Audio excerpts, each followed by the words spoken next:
જય શ્રી કૃષ્ણ મિત્રો અષાઢ માસનો પ્રારંભ થઈ ચૂક્યો છે ને આ માસમાં આવતી દેવશયની એકાદશીના દિવસે ભગવાન શ્રી હરિ વિષ્ણુ યોગ નિંદ્રામાં પ્રવેશ કરે છે। ત્યારબાદ 4 મહિના સુધી એટલે કે અષાઢ શુક્લ એકાદશીથી કાર્તિક શુક્લ એકાદશી સુધી કોઈપણ માંગલિક કાર્યો કરવામાં આવતા નથી। આ સમયને ચતુર્માસ કહેવાય છે। આ પવિત્ર સમય દરમિયાન મનુષ્યએ શક્ય તેટલો વધુ સમય ભગવાનની લીલા કથાઓના શ્રવણમાં, હરિનામ જપ, તપ, ધ્યાન અને ભક્તિમાં વિતાવવો જોઈએ અને પોતાની ચેતનાને ભગવાનમાં સ્થિર રાખવી જોઈએ। સ્કંદ પુરાણમાં બ્રહ્માજી મહર્ષિ નારદજીને ચતુર્માસનું મહાત્મ્ય સમજાવતા કહે છે કે ચતુર્માસમાં ભગવાન શ્રી હરિનું વ્રત કરનાર મનુષ્ય શ્રેષ્ઠ ગણવામાં આવ્યો છે। બધા તીર્થો, દાન, પુણ્ય અને દેવસ્થાનો પણ ચતુર્માસ દરમિયાન ભગવાન શ્રીહરિની શરણમાં રહે છે।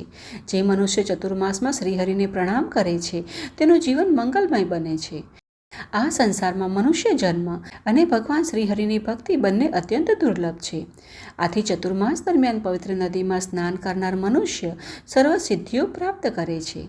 ભગવાન વિષ્ણુના ચરણના અંગૂઠામાંથી પ્રગટ થયેલા ગંગાજી સદાય પાપોનો નાશ કરનારી છે અને ચતુર્માસમાં તો તેનું મહાત્મ્ય વિશેષ પ્રગટ થાય છે। ભગવાન શ્રીહરિનું સ્મરણ કરવા માત્રથી જ હજારો પાપોનો નાશ થઈ જાય છે, તો પછી ચતુર્માસમાં તેમના ચરણામૃતને મસ્તક પર ધારણ કરવું અત્યંત પુણ્યદાયી ગણાય છે।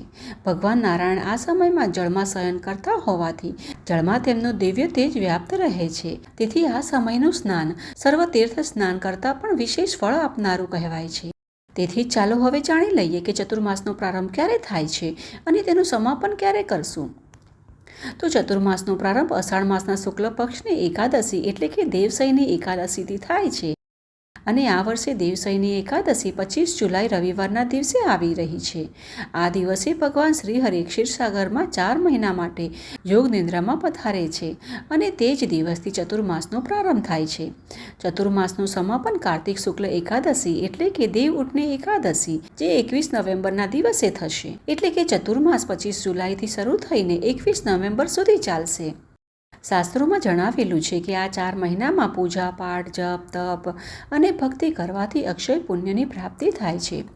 આ ચતુર્માસ એટલા પાવન છે કે જેમાં ભગવાન શ્રી હરિને તુલસીપત્ર અર્પણ કરવા માત્રથી પણ પ્રસન્ન કરી શકાય છે। તેથી ચાલો હવે એ પણ જાણી લઈએ કે આ ચતુર્માસનું પાલન કેવી રીતે કરવું જોઈએ। તો ભગવાનના શયન પછી દરરોજ સ્નાન કરીને શ્રાદ્ધપૂર્વક પિતૃઓને તર્પણ કરવું જોઈએ। તેનાથી મહાન પુણ્ય પ્રાપ્ત થાય છે। નદીઓના સંગમમાં સ્નાન કરીને દેવતાઓને, પિતૃઓને તર્પણ, જપ, હવન વગેરે કરવાથી અનંત ફળ મળે છે। સર્વપ્રથમ ભગવાન ગોવિંદનું સ્મરણ કરીને દરેક શુભ કાર્યનો પ્રારંભ કરવો જોઈએ। ભગવાન ગોવિંદ દેવતાઓ, પિતૃઓ અને મનુષ્યને તૃપ્તિ આપનારા છે। ચતુર્માસ સર્વ પુણ્ય કર્મો માટે શ્રેષ્ઠ સમય છે।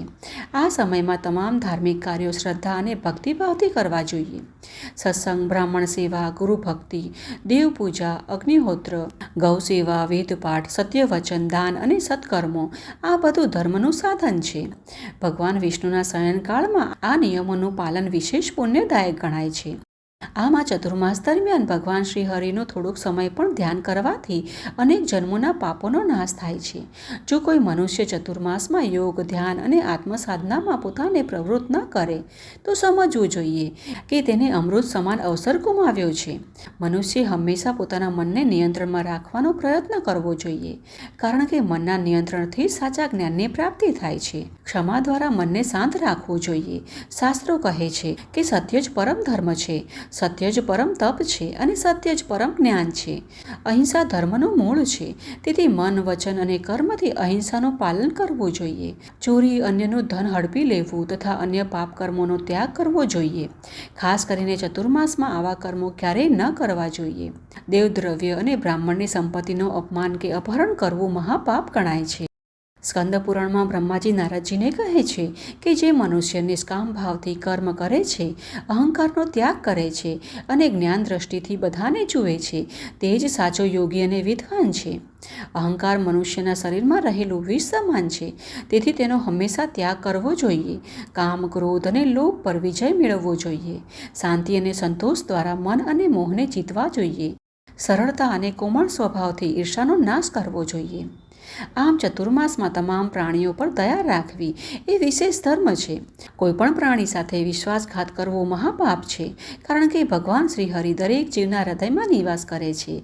જે જીવને દુઃખ આપે છે તે ભગવાનનું જ અપમાન કરે છે એવું સમજવું જોઈએ.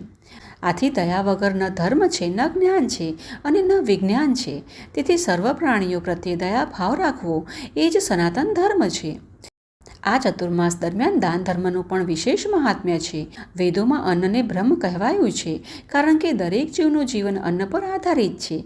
તેથી હંમેશા અન્ન અને જળનું દાન કરવું જોઈએ. અન્નદાન સર્વ દાનોમાં શ્રેષ્ઠ માનવામાં આવ્યું છે. રત્ન, સોનું, ચાંદી, વસ્ત્ર વગેરેના દાન કરતાં પણ અન્નદાન શ્રેષ્ઠ ગણાય છે.